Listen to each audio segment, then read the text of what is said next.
Selamat datang di Gibeon Church. Di sini bukan tempat untuk orang sempurna, tapi tempat di mana kita semua disempurnakan oleh kuasa Injil dan kasih karunia Tuhan kita Yesus Kristus. Di tahun yang baru ini kita akan sama-sama kembali merenungkan pertanyaan katekismus.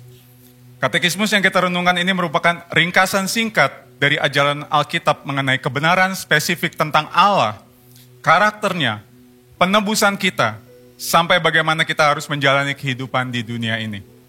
Ringkasan ini disarikan agar kita mendapatkan landasan teologis yang kokoh, sehingga kita tidak mudah terombang-ambingkan oleh pengajaran-pengajaran palsu yang ada di luar sana. Selain itu, pembacaan katekismus juga merupakan salah satu bentuk penggembalaan yang terjadi secara komunal sebagai satu komunitas orang percaya. Itulah sebabnya sangat penting bagi kita semua untuk terus diingatkan tentang intisari pengajaran kekristenan melalui perenungan katekismus. Dan hari ini kita akan bersama merenungkan pertanyaan katekismus yang pertama.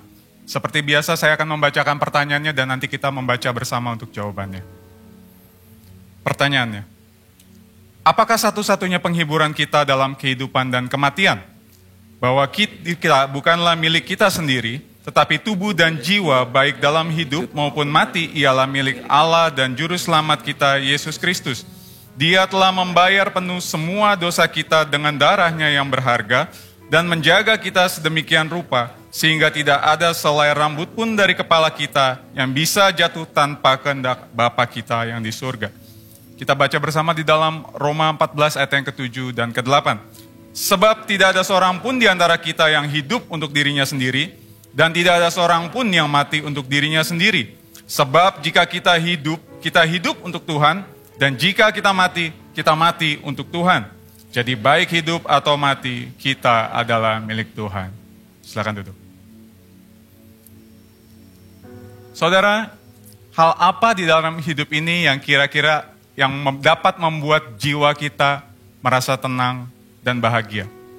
Kalau kita mencoba menjawab pertanyaan itu kepada diri kita masing-masing, mungkin di dalam pikiran kita muncul beberapa hal yang kita pikir akan membuat diri kita merasa tenang dan merasa bahagia. Tetapi katekismus hari ini mengingatkan kita bahwa ketenangan dan kebahagiaan yang kita cari tidak akan kita temukan dari seberapa banyak harta yang kita miliki, seberapa tinggi jabatan kita, ataupun seberapa besar pencapaian-pencapaian yang kita alami. Kita tidak akan menemukan ketenangan dan juga kebahagiaan di dalam hal-hal tersebut. Tetapi ketenangan kita, kebahagiaan kita yang sejati adalah dengan mengetahui bahwa kita adalah milik Allah. Allah yang kekal dan berdaulat itu, Dia mau mengenal kita. Bahkan Dia merelakan anaknya yang sangat dikasihinya, yang tunggal untuk turun ke dunia, mati di atas salib bagi kita orang-orang berdosa ini. Sehingga kita boleh diselamatkan. Kita yang tadinya mati, kita boleh hidup. Bahkan kita boleh memiliki relasi dengannya. Bahkan kematian yang adalah akibat dosa, itu tidak dapat memisahkan kita dari kasih Allah. Dan kita tahu bahwa Allah yang kita sembah, Dia peduli kepada setiap kita. Dia memperhatikan setiap detail kehidupan kita. Karena Dia adalah Allah yang berdaulat, maka segala sesuatu yang terjadi di dalam hidup kita, itu ada di dalam kehendak-Nya. Karena Dia Allah yang maha baik, maka semua hal yang terjadi di dalam hidup ini, baik itu kejadian yang baik ataupun buruk menurut kita, itu adalah untuk kebaikan kita. Dan karena Dia telah membayar lunas setiap hutang dosa kita, maka tidak ada yang dapat memisahkan kita dari kasih-Nya. Setiap kita yang percaya di dalam nama-Nya, kita menjadi milik-Nya sepenuhnya.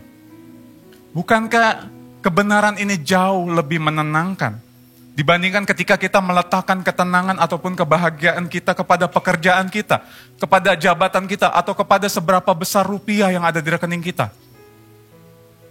Inilah ketenangan dan kebahagiaan yang diberikan dan dijamin oleh Allah sendiri. Kita adalah milik Allah sepenuhnya. Dan hal itu juga berarti bahwa kita sekarang dimampukan untuk dapat memberikan diri kita kepadanya dan bagi kemuliaannya. Amin. Saya undang setiap kita bangkit berdiri.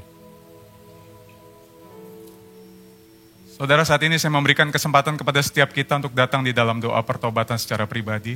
Karena terkadang di dalam menjalani kehidupan ini, kita mungkin meletakkan ketenangan ataupun kebahagiaan kita pada hal-hal yang lain di luar Allah sendiri. Dipersilakan.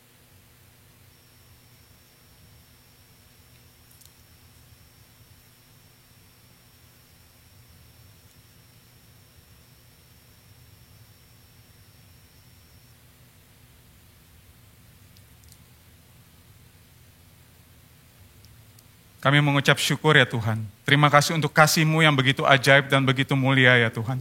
Yang telah menyelamatkan kami orang berdosa ini ya Tuhan. Sehingga kami yang seharusnya mati, kami boleh hidup dan boleh berelasi dengan Engkau ya Tuhan. Kami mengucap syukur Tuhan bahwa kami memiliki jaminan bahwa kami adalah milik-Mu. Bahkan kematian tidak dapat memisahkan kami dari kasih-Mu Tuhan. Namun saat ini kami datang ke hadapan-Mu, kami juga memohon ampun Tuhan.